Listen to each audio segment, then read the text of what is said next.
주님, 오늘도 우리가 주님의 말씀을 펼칩니다. 이 말씀 속에서 당신의 뜻을 발견하기를 원합니다. 성령님, 우리를 깨닫게 하시고 진리의 말씀 우리를 인도하시옵소서. 이 말씀을 듣는 내가 이 말씀을 깨닫고 이 말씀대로 살아가는 것을 결단하는 그런 역사가 오늘 이 시간에 나타나기를 원합니다. 주님, 성령님 이 시간 함께하여 주옵소서. 주님을 사랑하며 주님을 찬양합니다. 예수님의 이름으로 감사하며 기도합니다. 아멘. 참,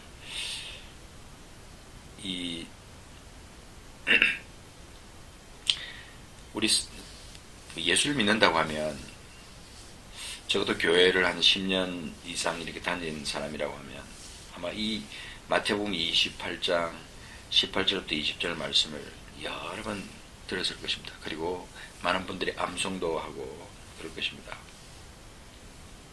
왜냐하면 그만큼 중요하기 때문에 교회들마다 강조하고 설교하시는 분들도 힘주어 설교하는 그런 본문입니다. 마태복음 28장 18절부터 20절 한번 읽어보겠습니다. 이 말씀이 당시의 제자들에게만 하신 말씀인가 이것을 한번 생각해 보면서 이 말씀을 들으면서 묵상해 보시기 바랍니다. 예수께서 나와 말씀하여 이르시되 하늘과 땅의 모든 권세를 내게 주셨으니 그러므로 너희는 가서 모든 민족을 제자로 삼아 아버지와 아들과 성령의 이름으로 세례를 베풀고 내가 너에게 분부한 모든 것을 가르쳐 지키게 하라. 볼저다 내가 세상 끝날까지 너희와 항상 함께 있으리라 하시니라. 아멘. 이 말씀이 근데 생각해보면 사실 이 말씀이 우리에게 너무 멀리가 있습니다. 멀리가 있어요. 모든 민족으로 제자를 삼는다. 내가 살고 있는 땅은 이 넓은 이 지구 가운데 한 나라 중에서도 아주 한 작은 한 켠에 내가 살고 있는 거죠. 그런데 어떻게 우리에게 주님께서 모든 민족으로 제자를 삼으라고 명령하실 수가 있느냐. 틀림없이 그것은 그때 당시에 제자들에게 말씀했다고 그렇게 생각하는 분들이 있습니다. 그런데 그때 당시의 제자들도 역시 마찬가지입니다. 지금도 어려운데 비행기가 막 나다리는 실수 없이 나다니는 지금도 어려운데 그때 당시에 예수님 제자들에게 이 말씀이 어떻게 이해가 됐겠습니까? 접수가 됐겠냐면 그러니 우리에게도 이 말씀이 멀리 가 있는 게 당연하죠. 주님은 어쩌면 이 말씀을 하시면서 먼 훗날 지금처럼 이렇게 과학이 발달하고 모든 교통수단이 정말 이렇게 첨단으로 나가는 곧 얼마 안 있으면 이제 하늘을 우리가 개인이 그냥 공중에 뜨는 기구들을 타고 하늘을 날아서 이동을 할 수 있는 그런 때가 곧 올 것입니다. 어쨌거나 이 말씀이 우리에게 좀 멀리 가 있다는 거죠. 멀리 아련한 그런 말씀처럼. 왜 그것이 우리에게 멀리 가 있는 말씀일까? 한번 고민해 보시기 바랍니다. 자, 우리가 본문을 깊숙이 들어가기 전에 이 말씀을 한번 이 주제를 한번 생각해 보겠습니다. 우리가 과연 이 말씀을 받을 만한 예수님의 제자인가? 이 명령을 받기 합당한 예수님의 제자인가? 저는 그렇다고 생각합니다. 왜냐하면 우리는 예수님의 제자들과 같은 예수님 당시에 예수님께서 세우신 그 제자들과 같은 사명으로 나가기 때문에 같은 사명을 느끼고 그 사명을 완수하기 위해서 그 사명을 이루려고 애를 쓰는 그런 제자이기 때문에 저는 이 말씀 우리에게도 동일하게 적용된다고 생각합니다. 만약 이 말씀이 우리에게도 주어진 명령이 아니라면 어쩌면 깊숙이 더 들어가서 보면 성경은 우리와 상관이 없게 될 것이고, 더 깊숙이 들어가면 예수를 믿는다는 것은 우리에게 의미가 없습니다. 왜냐하면 주님이 우리에게 하신 명령만 명령이 아니라 주님에게 우리에게 행하신 그 엄청난 일도 사실은 우리와 상관이 없다고 볼 수도 있기 때문에 그렇습니다. 조금 너무 지나친 생각 같지만 저는 그렇게 묵상했습니다.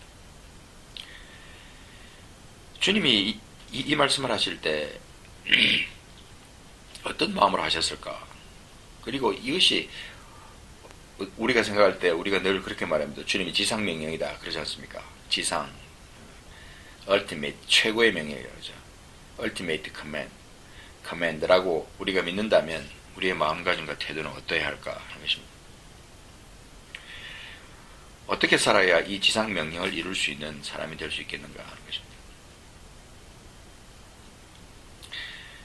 이스라엘을 회복하는 시기, 그때가 언제입니까? 라고 묻는 제자들을 향해서 주님은 이 사도행전 1장에서 말씀하십니다. 그때 주님이 그렇게 말씀하십니다. 그 시기는 너희들이 알 바 아니다. 그것보다 더 중요한 것이 있다. 너희가 들어야 되고 너희가 깨달아야 될, 너희가 참 사명처럼 생각해야 될 중요한 것이 하나 있다.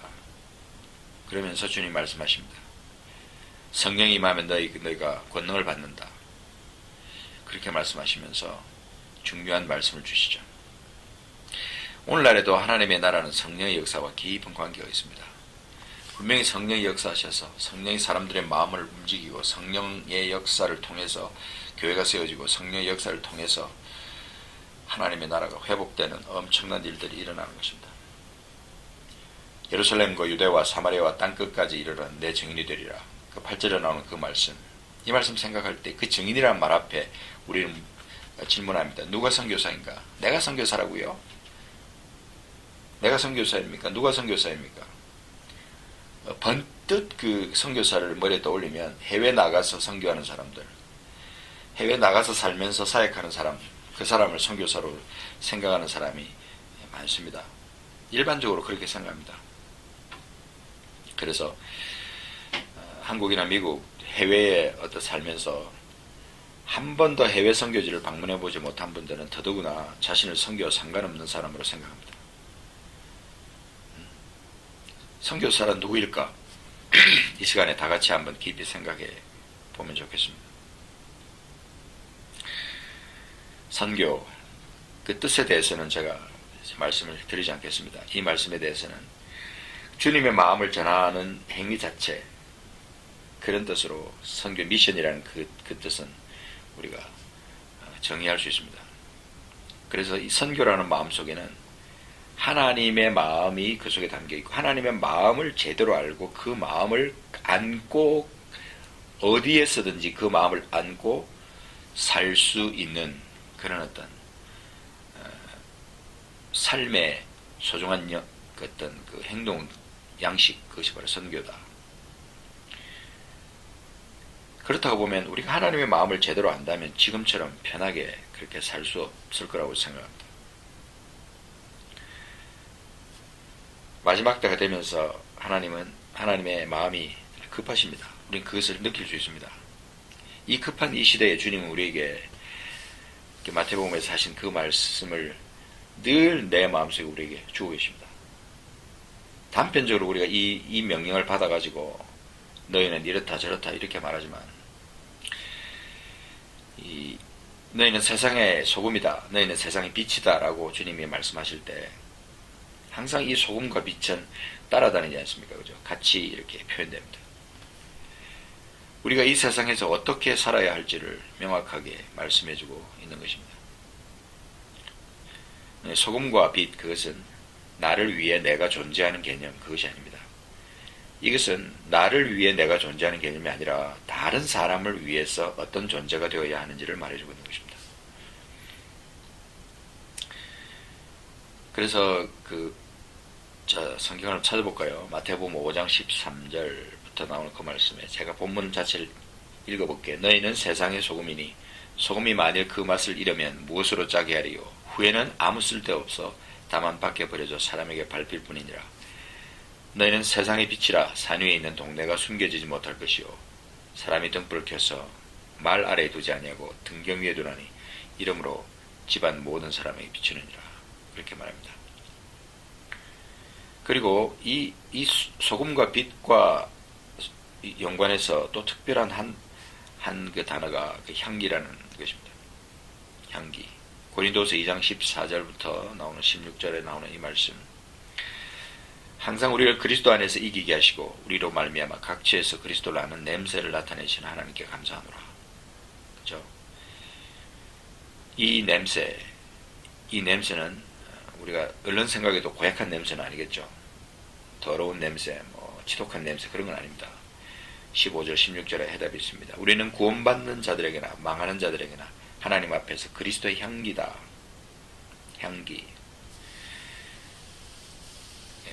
아로마라는 아로마. 정신을 치유하고 영혼을 치유할 수 있는 그런 어떤 아로마. 16절. 이 사람에게는 사망으로부터 사망에 이르는 냄새요 저 사람에게는 생명으로부터 생명에 이르는 냄새라. 누가 이 일을 감당하리요. 말합니다. 그래서 이 소금, 빛, 향기가 되라는 이 말씀들은 다른 사람들을 향해 우리에게 특별한 사명이 있음을 말씀하신 것입니다. 나를 향한 것이 아닙니다. 다른 사람들을 향해서 우리에게 특별한 사명이 있다. 그 특별한 사명이 뭐냐? 바로 다른 사람들에게 나타나는 영향력. 좀 더 구체적으로 말하면 어떤 선한 영향력이죠. 복음의 빛을 비칠 수 있는 선한 영향력. 특별하게 훈련받은 사람은 선교사로 특정 지역으로 갑니다. 하지만 일상생활 속에 있는 사람들도 복음을 전하기도 하고 빛이 되어 소금이 되며 삶의 아름다운 모습으로 그리스도의 향기를 세상 가운데 발산하는 겁니다. 자, 여기까지 말하면 우리는 맞습니다. 고기를 끄덕끄덕입니다. 근데 이것까지도 사실은 우리가 참 우리 말씀으로 내 명령으로 받아들이기는 참 거북하고 힘든 게 있습니다. 빛이 되지 못하고 소금이 되지 못하는 나의 삶의 어떤 단면들을 생각할 때 주님, 내가 어떻게 이 세상에 빛이 될 수 있습니까? 어떻게 그 소중한 소금의 역할을 감당할 수 있습니까? 내가 어떻게 그렇게 아로마를 풍길 수 있는 그런 사람이 될 수 있겠습니까? 이렇게 말합니다. 그렇지만 다시 한번 제가 확인드립니다. 물과 성령으로 거듭난 그리스도인, 정말 예수 그리스도의 피로 말미암아 그 피의 공로를 믿고 주의 이름을 부르면서 물과 성령으로 거듭난 하나님의 사람, 그리스도인, 그 사람은 그 순간부터 거룩한 사명이 주어지는 것입니다. 내가 느끼든 못 느끼든 나에게는 그 사명이 주어지는 거예요. 근데 그것을 많은 사람들이 너무 늦게 깨닫기도 합니다. 어떤 사람은 빨리 깨달아서 뜨거운 열정을 가지고 있을 때부터 바로 그 사명을 감당하는 사람이 있습니다만 제법 많은 분들이 너무 늦게 깨닫습니다. 자, 하나님과 이웃을 사랑하라는 세 계명, 그 세 계명 앞에 우리는 분명한 목적이 있는 삶을 살아야 하는 것이 주님의 마음입니다. 분명한 목적이 있는 삶, 그것이 바로 이 세상 가운데 선한 영향력을 나타내는 삶, 그것이 바로 선교의 시작입니다. 선교하는 삶이에요. 그런데 이 선한 영향력의 역할을 제대로 감당하지 못할 때 악한 영향력을 세상에 끼치게 된다는 사실. 선과 악의 어떤 대치 구조를 우리가 영적으로 생각하면 이분법적으로 자꾸 말하면 또 그거는 그렇게 말하면 안 돼, 이렇게 말하는 분들이 계십니다만, 사실 이 세상이 어떤 선과 악의 이분법의 어떤 큰 그 영역 안에 우리가 속해 있는 겁니다. 이것도 들어가고 저것도 들어가고, 물론 그럴 수 있습니다만은, 결국 결과적으로 어떤 힘이 딱 나타날 때 그때는 이 선한 영향력이냐 악한 영향력이냐, 이 둘 중에 하나죠. 어정쩡한 건 없는 거예요. 결과가 딱 드러났을 때, 물론 이제 중간에 오해가 생기고 무슨 뭐 잘못된 그런 것이 생겨서 다른 사람들에게 비춰지는 결과는 그렇게 오해로 나타날 수도 있습니다. 그래서 그것 때문에 서로가 마음 상하고 그럴 때도 있습니다만은, 본인과 하나님이 아는 그런 결과 있잖아요. 그렇죠? 다른 사람은 몰라도 본인과 하나님만이, 나와 하나님만이 아는 그것이 있다는 것입니다. 내가 지금 선한 영향력을 이 세상 가운데 끼치고 있는가, 아니면 악한 영향력을 끼치고 있는가, 이거에 대한 구체적인 고민을 해보시기 바랍니다. 이거에 대한 진단이 없으면 오늘 이 말씀은 사실은 더 앞으로 나갈 필요가 없습니다. 고민해 보십시오. 교회와 그리스도인들이 이 세상에서 주님의 사랑으로 선한 영향력을 끼치지 못할 때 주님의 영광을 가리는 일이 일어나게 됩니다. 너무 슬프게도 오늘날은 이것이 극명하게 세상 속에 드러나게 되어 있습니다. 어떤 정부의 계획된 시도로 말미암아 계획된 어떤 그런 힘으로 그렇게 될 수도 있습니다만은, 우리 스스로 가슴을 놓고 생각해 보는 거죠. 정말 우리가 진짜로 거듭났고 물과 성령으로 진짜 거듭났다면 우리 속에 이런 선한 영향력이 끼쳐지고 있는가, 나타나고 있는가 하는 거죠. 자, 제가 아까 지금은 정말 마지막 때이기 때문에 주님의 마음이 급하다, 그런 말씀을 여러분에게 드렸는데,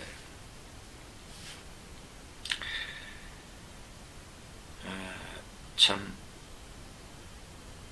정말 마지막 때입니다. 그리고 개인도 하나님 앞에 소중하지만 교회는 특별히 주님이 세우신 기관입니다.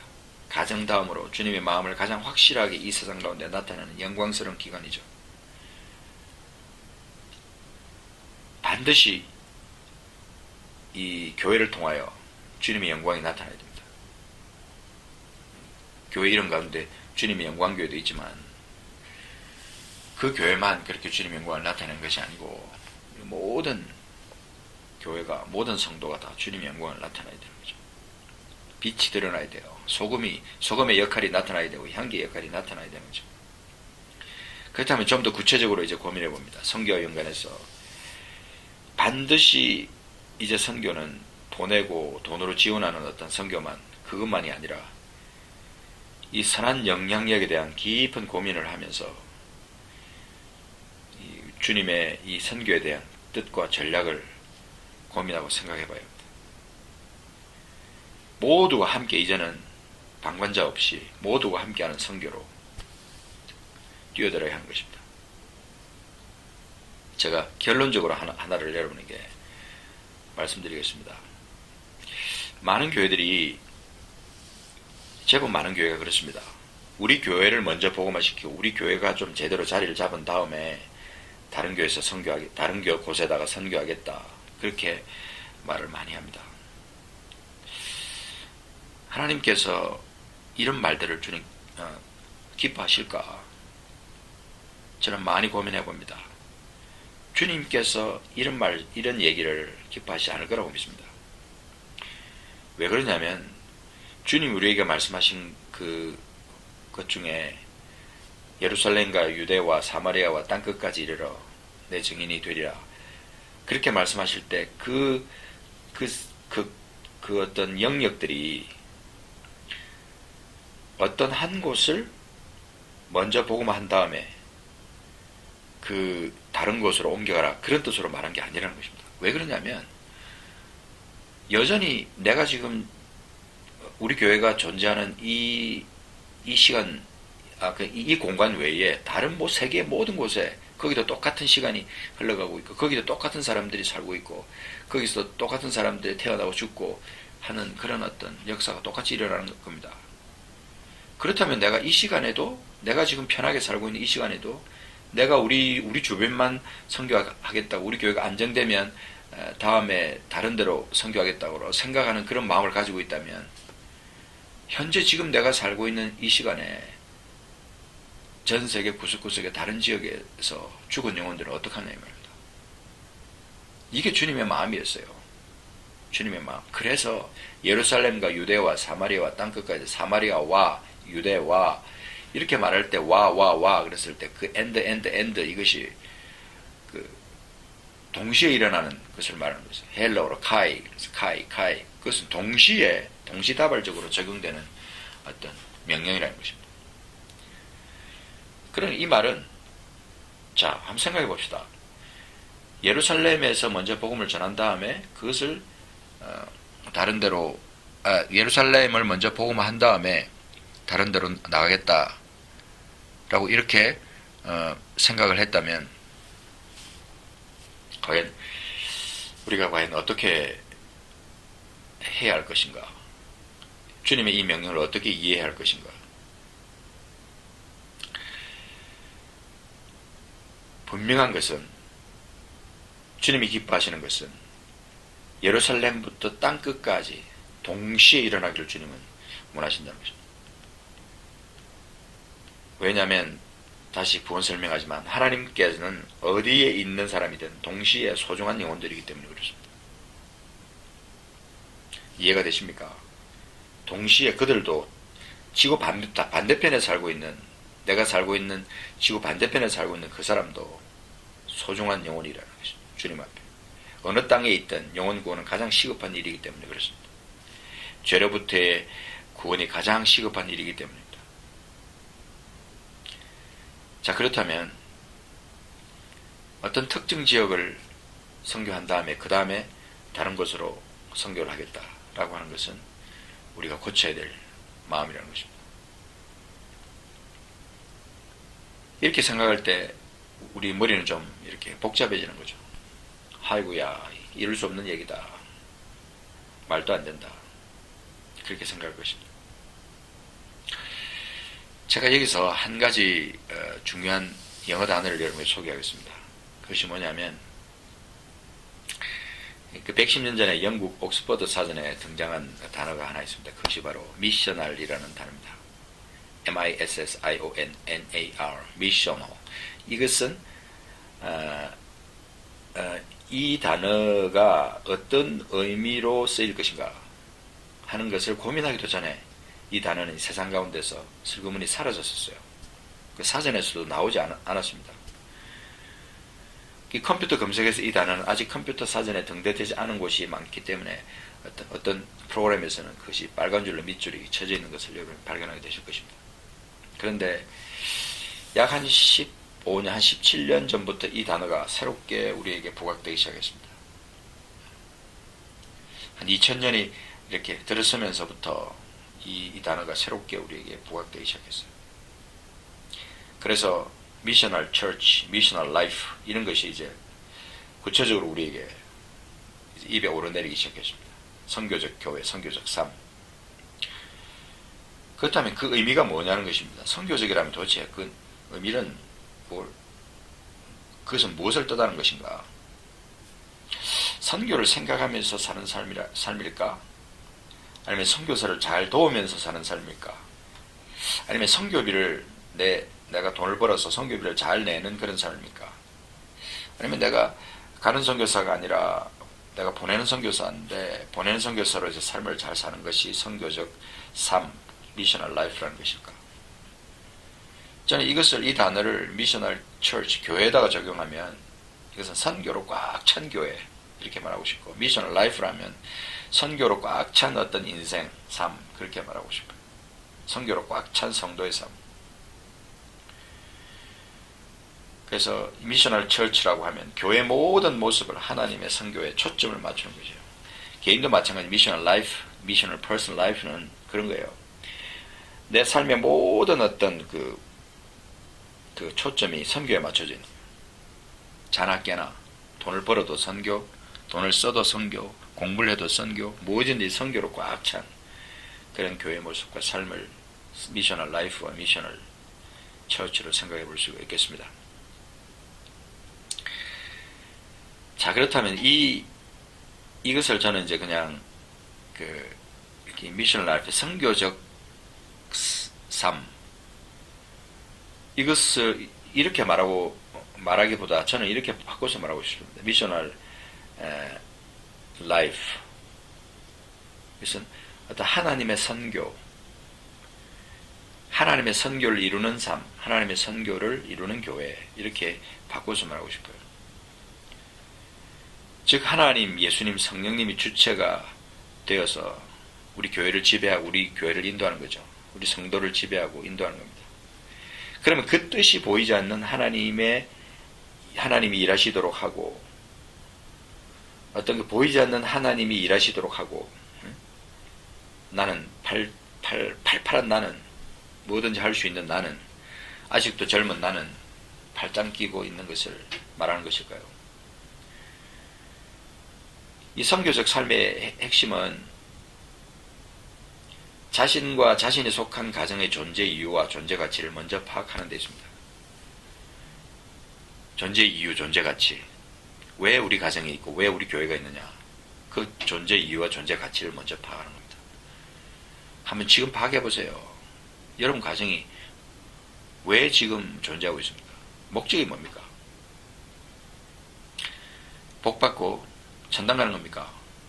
축복받아서 돈 많이 벌어서 이 땅에서 편안하게 살고 행복하게 사는 그것이 여러분 가정의 존재 이유입니까? 우리 자녀들 돈 많이 벌어서 좋은 직장 들어가서 정말 좋은 남편 만나서 좋은 아내 만나서 행복하게 자식들 낳고 살게 하는 그것이 정말 그런 존재 이유입니까?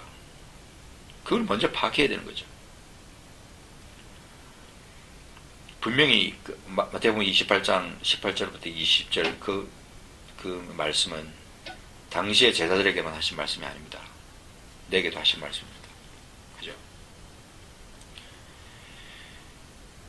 자, 사도행전 1장에 있는 그 말씀과 마태복음 28장 18절 20절 말씀은 항상 연결이 되어 있어요. 지상명령, 성령이 임하시면서 우리에게 주신 그것은 성령이 임하시기 직전에 제자들과 우리에게 주신 그 말씀 사도행전이고, 주님이 성천하시기 직전에 우리에게 주신 말씀 마태복음 28장 18절 20절 말씀, 그죠? 하늘과 땅의 모든 권세를 내게 주셨으니 그러므로 너희는 가서 모든 민족을 제자로 삼아 아버지와 아들과 성령의 이름으로 세례 침례를 베풀고 내가 너희에게 분부한 모든 것을 가르쳐 지키게 하라. 볼지어다 내가 세상 끝날까지 너희와 항상 함께 있을 것이다. 선교직 삶의 영역은요, 어디까지인가? 교회에서부터 시작해서 개인으로 이어지느냐, 개인에서 시작해서 교회로 이어지느냐, 그거 중요하지 않습니다. 가정이 선교직 교회들로 되면, 선교적 가정들로 되면 그런 사람들이 모이면 선교적 교회가 된다는 거죠. 그래서 개인은 가정과 연결이 되어 있고 그 가정은 다시 교회로 이어진다. 선교적 교회는 선교적 삶을 사는 이들의 공동체다. 적어도 교회는 선교적 교회로서의 목표는 적어도 선교적 교회로서의 목표는 매년 바뀌는 목표와는 달리 영원한 하나의 목표가 되어 세워져 있어야 된다. 주님이 오시는 그날까지 교회가 존재하는 그런 이유, 우리 교회가 존재하는 그 이유, 우리 가정이 존재하는 그 이유를 말해주고 있는 거죠. 그래서 특별히 가정은 더 소중한 것이 뭐냐면, 교회는 어떤 무리들이 모였다가 흩어져 버리면요, 교회는 또 이렇게 없어질 수도 있어요. 그렇지만 가정은 대를 이어가면서 그 말씀을 받아, 명령을 받아, 조상들이 가지고 있던 그것을, 그 영원한 가치를 계속 이어가는 그런 거죠. 그게 유대인들의 삶 가운데 주님 우리에게 주신 그 말씀을 계속 이어가는 것을 보면서 가정이 교회보다 더 우선이다, 훨씬 더 선교적 삶을 사는 데 있어서 중요하다는 것을 여러분과 함께 같이 나누고 싶은 것입니다. 선교 현장은 해외 선교사들만 경험하는 영역이 아닙니다. 모든 성도가, 모든 교회가 다 경험하는 그 현장이 바로 선교 현장입니다.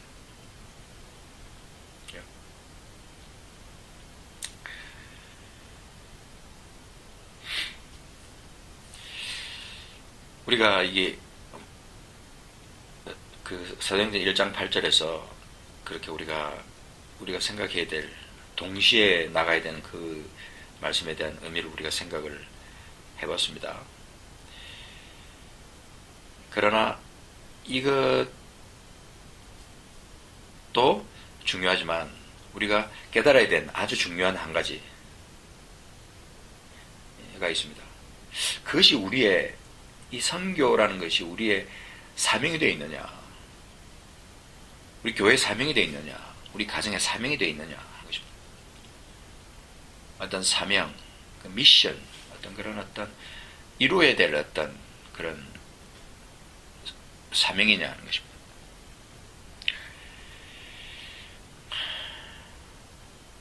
하나님, 예수님, 성령님이 주체가 되는 선교. 다시 한번 설명하지만 보이지 않는 하나님이 일하시도록 하고 나는 팔짱 끼고 있는 것, 그것은 절대로 말하지, 그것을 말하고 있지 않다는 것입니다. 역동적인 어떤 선교의 삶, 때를 얻든지 못 얻든지 항상 우리가 말씀을 전하는 일에 힘쓰고 주님의 지상명을 이루는 일에 힘써야 한다는 것입니다. 오늘은 이 말씀에 초점을 두고 한번 같이 고민해 봤습니다. 나는 과연 선교사인가? 해외 나가 있는 사람만 선교사인가? 우리는 과연 이 선교적인 삶을 어떻게 살아야 될 것인가? 미셔널 라이프, 미셔널 처치는 어떻게 세워지고 어떻게 해야 될 것인가? 한번 이것을 모든 성도가, 모든 교회가 같이 고민해 봐야 될 거라고 생각합니다. 그렇게 되면 교회 목표가 수정이 될 수 있습니다. 교회 나가는 방향을 우리가 바로 세울 수 있어요. 가정도 가정의 어떤 가훈을 다시 세울 수 있고 가정의 목표를 다시 세울 수 있다고 생각합니다. 모든 가정이, 모든 교회가 이 주님의 지상 명령을 가장 중요한 것을 생각하고, 물론 매년 바뀌는 그런 어떤 목표들이 있을 수 있겠지만 그런 거 말고 교회가 존재하는 한, 가정이 대를 이어가면서 계속 이어지는 한, 이 변하지 않는 이 목표를 세우는 것이 중요하다는 것입니다. 이제 우리가 다음 시간에 좀 더 구체적으로 이 말씀에 대해서 생각을 해보려고 합니다. 같이 기도하겠습니다. 존귀하신 아버지,